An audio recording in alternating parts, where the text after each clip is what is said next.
Welcome back. The Army says Bowe Bergdahl deserted his post, but now some say he could get off without any jail time at all. He may even get to keep his VA benefits. How does that happen? It's a new bombshell report claiming the reason he left his post was to report discipline problems within his unit. So could this defense actually work? Will anyone buy it? Here to react is Lieutenant Colonel Tony Shaffer, Senior Fellow with the London Center for Policy Research. He joins us now. Colonel, great to see you as always. Good to see you. Good to see you. Thanks. Do you buy that defense? He was just simply wanting to go out there and report the discipline problems inside of his unit. I think I'd buy space alien abduction before I buy that. I mean, come on. Let's take this seriously. He put together his kit, put it in the mail, mailed it home, told people he was leaving. I don't think that sounds like he's going to report discipline problems. And also, I've heard the thing about torture. Oh, I was tortured. Gee, I think if you walk outside the wire, present yourself to the enemy, they capture you, I think you kind of created your own circumstance for your own bad actions. So I don't buy it at all, not remotely, Clayton.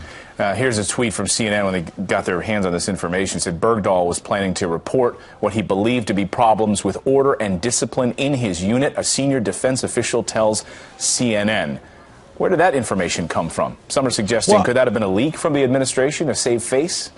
I think there's clearly a war of information going on here. Let's remember, CNN called me inflammatory when I was on with Bill O'Reilly talking about this back in January, that this whole allegation was, that he's going to be charged with desertion was somehow over the top.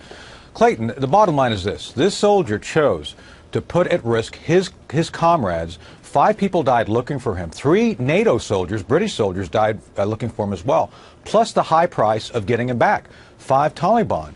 Plus, 3 of those 5 Taliban, Clayton, are now back in contact with the Taliban.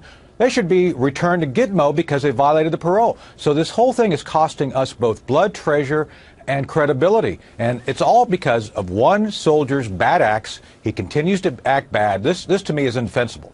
The administration on Friday was asked about this. Our own Ed Henry asking Josh Earnest at the White House press briefing as to whether or not they thought that Bowe Bergdahl still served with honor and distinction, which his administration had put forth. Now their stance is we're not going to comment about an ongoing military investigation. Yeah, Shouldn't that have been their position from the start?